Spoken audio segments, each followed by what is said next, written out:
सुप्रभात मंडळी. मी नीलिमा पटवर्धन आणि आपण सध्या वाचत आहोत प्राध्यापिका सौ मीना आंबेकर लिखित हितगोष हे त्यांचं पुस्तक. आज जी गोष्ट वाचून दाखवतीये त्याचं नाव आहे वेलांटी वळणावर. सुरू करते. मे महिन्याच्या सुट्टीत एकदा माझ्या ऑफिसमध्ये 12वीच्या एका विद्यार्थिनीचे पालक आले होते. 12वीला बसलेल्या त्या मुलीचे आई वडील भाऊ सहकुटुंब अत्यंत काळजीने तिच्या निकालाच्या संदर्भात माझ्याशी बोलायला आले होते. त्यांची मुलगी 12वीच्या परीक्षेला फिजिक्स किंवा भौतिकशास्त्र या विषयात नापास झाली होती. बोर्डाकडे त्यांनी फेर तपासणीसाठी अर्ज केला होता. फिजिक्समध्ये तिच्या मार्कशीट म्हणजे तिचं निकालपत्र त्याच्यावरती तिला 100पैकी 29 मार्क मिळाले होते. तिला समजलेल्या ब्रेकअपवरून 80+20 म्हणजे तिला 80पैकी 29 होते आणि प्रॅक्टिकलच्या 20 मार्कांपैकी तिला 0 मिळाले होते. प्रयोग परीक्षा आणि प्रॅक्टिकल परीक्षेत 0 मार्क्स सध्या कधीच कुणाला मिळत नाहीत. अगदी कमीत कमी 5-6 तरी मार्क मिळतातच. त्यातून ती सिन्सिअर मुलगी होती अगदी. मग SSCला तिला 82% गुण होते.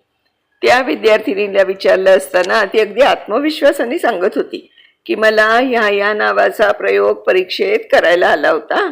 परीक्षकांचं नाव घेऊन सांगत होती की ते तिला परीक्षा घ्यायला इंटरनल एक्झामिनर म्हणून आले होते. मग हिचे मार्क्स गेले कुठे की आमच्याकडून ही चूक झाली? हिचे मार्क्सच लिहिले गेले नाहीत का? काहीच कळेना.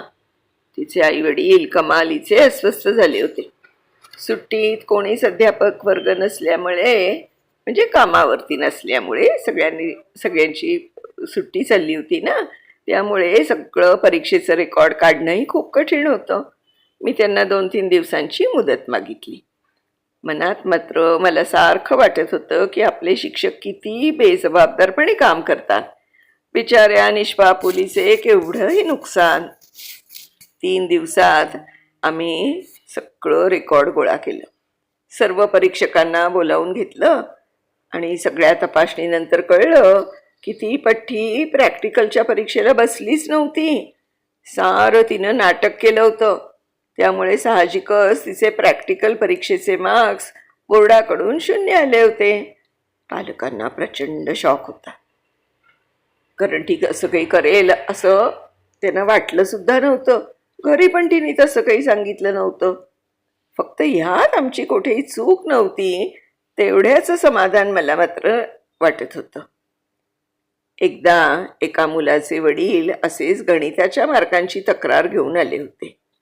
तो मुलगा 12वीच्या परीक्षेत गणितात नापास होता. गणिताच्या 2 पेपर्सपैकी त्याचे फक्त एकाच पेपरचे मार्क निकालपत्रावरती आले होते. दुसऱ्या पेपरचे मार्क्सच नव्हते.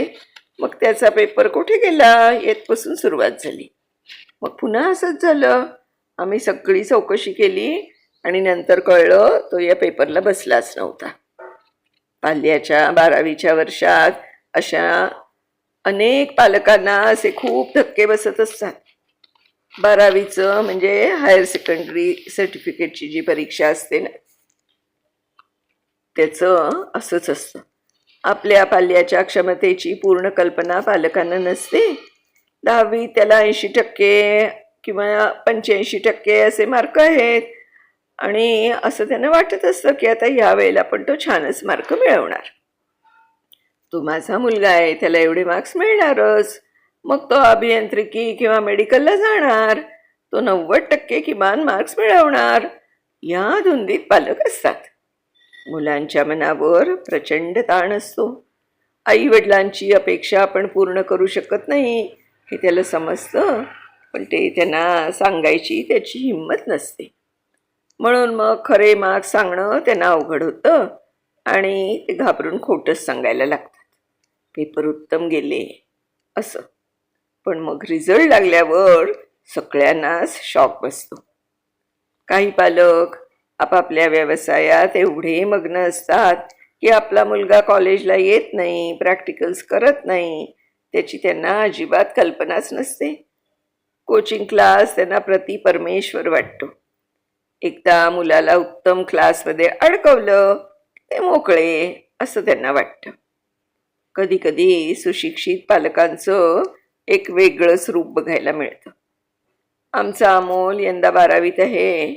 मग काय, वर्षभर टी व्ही बंद, केबलची वायरच काढून टाकलेली, पार्ट्या बंद, खेळ नाही, नाटक सिनेमे तर नाहीच नाही, फोन बंद, मित्र बंद, शेजाऱ्यांशी बोलणं बंद, सगळ्यालाच कुलप ठोकलेली. किल्ली परीक्षेनंतर सारं घरदार 12वीची तयारी करीत असतं. त्यांना टक्क्यांचा नुसता ध्यास लागलेला असतो. मी डॉक्टर होऊ शकलो नाही, आता तू व्हायचंस, किंवा आपलं मोठं हॉस्पिटल आहे तेव्हा तुला मेडिकलला ॲडमिशन मिळायलाच पाहिजे, नाहीतर जीवन व्यर्थ. त्या मुलाची इच्छा काय आहे, आवड काय आहे, हा विचार कुणालाच नसतो. प्रत्येक विषयाच्या अगदी स्पेशल अशा शिकवण्या लावलेल्या असतात. गेल्या 2 वर्षांपासून एक उच्च सुशिक्षित अशी महिला पालक माझ्याकडे रोज बोर्डाची म्हणजे HSCची परीक्षा सुरू झाली की यायच्या. आमचं कॉलेज परीक्षेचं सेंटर असतं. खरं म्हणजे परीक्षा सुरू झाल्यावर पालकांना आत यायला परवानगी नसते. कृपया पालकांनी गेटच्या आत येऊ नये अशा पाटीला न जुमानता त्या थेट माझ्याकडे यायच्या.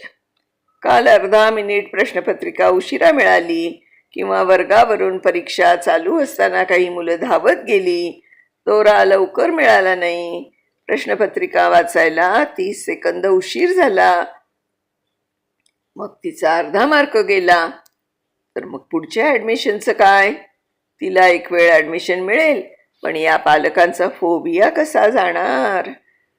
केव्हा तरी आपल्या इवल्या मुलांना KGतल्या दप्तराचं ओझं देऊन स्पेशल ट्युशनला धाडणारे पालकही भेटतात.